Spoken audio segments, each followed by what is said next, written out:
Honestly, this Real Madrid performance pissed me off. Like seriously, man. ഇതൊരു semi final തന്നെ അല്ലേ? Like നിങ്ങൾ ഓ ആ എനിക്കൊന്നും പറയാൻ കിട്ടുന്നില്ല. ഇതേപോലെനോ ഇറ്റങ്ങൾക്കൊന്നും കളിക്കാൻ വയ്ക്കണില്ലേനോ? എന്താ കേസ് മനസ്സിലാവണില്ല. നിങ്ങൾ സെമി ഫൈനലില് ലോകത്തിലെ തന്നെ ഏറ്റവും ബെസ്റ്റ് ടീമിനെതിരെ കളിക്കില്ലേനോ? എന്താ അതിൻ്റെ ഒരു സീരിയസ്നെസ് കാണാത്തത്?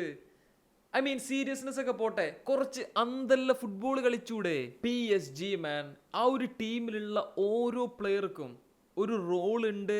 ആൻഡ് എല്ലാവർക്കും അറിയാം ഒരു മാച്ചിൽ അതിപ്പോൾ ഏത് ടീമിനെതിരെയാണെങ്കിലും ഓരെന്താ ചെയ്യേണ്ടത് എന്നുള്ള വ്യക്തമായ ബോധമുള്ള കുറച്ച് പ്ലേയേഴ്സ്. ഞാനാണ് മെയിൻ സ്റ്റാർ, ഞാനാണ് നമ്പർ 1, അങ്ങനെയുള്ള ഒരു ഈഗോ ഇല്ലാത്ത ഒരു കൂട്ടം പ്ലേയേഴ്സ്.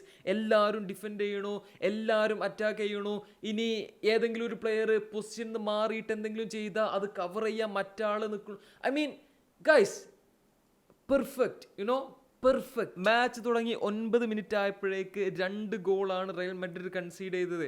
ആൻഡ് രണ്ടും വളരെ അൺനെസസറി ആയിട്ടുള്ള ചീപ്പായിട്ടുള്ള ഗോളുകൾ.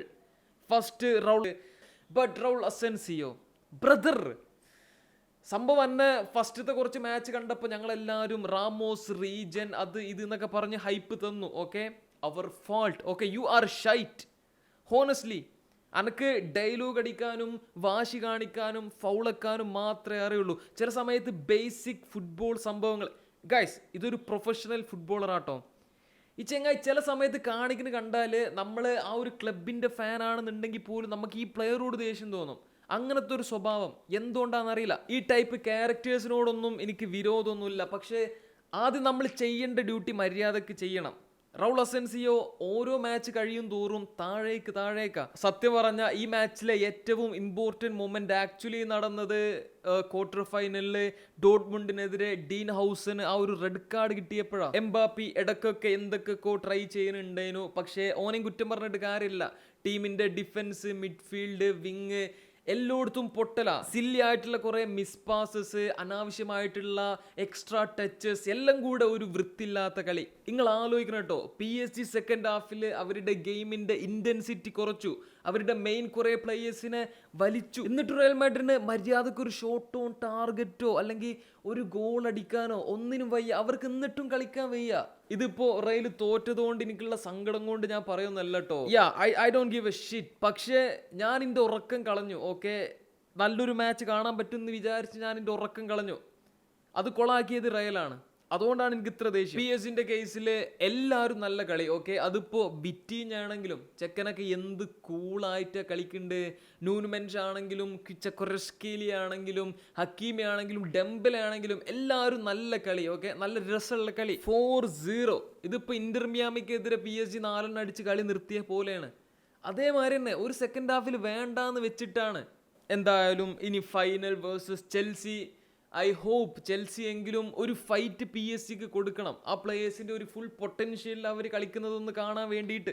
ഈ ഫൈനലിൽ ജയിച്ച് ടോട്ടനത്തിനെതിരെ സൂപ്പർ കപ്പിന്റെ ഫൈനൽ അതിലും കൂടെ ജയിച്ച ഈ ഒരു സീസണിൽ 6 trophies for PSG. Not bad. This was മോഡ്രിച്ചിന്റെ final match for Real Madrid. And നമ്മൾ എക്സ്പെക്ട് ചെയ്തൊരു സംഭവം തന്നെയാണ്. ആൾക്ക് കിട്ടിയ കുറച്ച് സമയത്ത് ആള് കുഴപ്പമില്ലാതൊക്കെ കളിച്ചിട്ടുണ്ടായിരുന്നു. ഇമോഷണൽ അങ്ങനൊന്നും എന്നെ സംബന്ധിച്ചില്ല കേട്ടോ. ഞാൻ ആകെ ഇമോഷണൽ ആയത് എൻ്റെ എക്സിൻ്റെ അടുത്ത് മാത്രം. And she didn't care.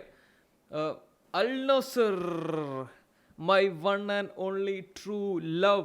ഞാൻ നിങ്ങളോട് അപ്ലൈ പറഞ്ഞു, അണ്ണാ സൈൻ ചെയ്താലും AFC ചാമ്പ്യൻസ് ലീഗോ അങ്ങനൊന്നും ഫോക്കസ് ചെയ്യാനില്ലാത്തതുകൊണ്ട് അവർ ബിഗ് മണി സ്പെൻഡിങ് അങ്ങനെയുള്ള സൈനിങ്സ് ഒന്നും എക്സ്പെക്ട് ചെയ്യണ്ടാന്ന്. ഇപ്പം ഏകദേശം ആ ഒരു കാര്യം കൺഫേം ആയിട്ടുണ്ട്. ആൻഡ് അതൊരു മോശം കാര്യമൊന്നുമല്ല കേട്ടോ. കുറേ പൈസ കൊടുത്ത് വലിയ പ്ലേയേഴ്സിനെ തന്നെ സൈൻ ചെയ്യണമെന്ന് നിർബന്ധമൊന്നുമില്ല. ടീമിന് ആവശ്യമുള്ള നല്ല പ്ലേയേഴ്സിനെ സൈൻ ചെയ്താൽ മതി. പിന്നുള്ളൊരു പ്രശ്നം എന്ന് പറഞ്ഞാൽ അൽ ഹിലാൽ തിയോ ഹെർണാണ്ടസിനൊക്കെയാണ് സൈൻ ചെയ്യുന്നുണ്ട്.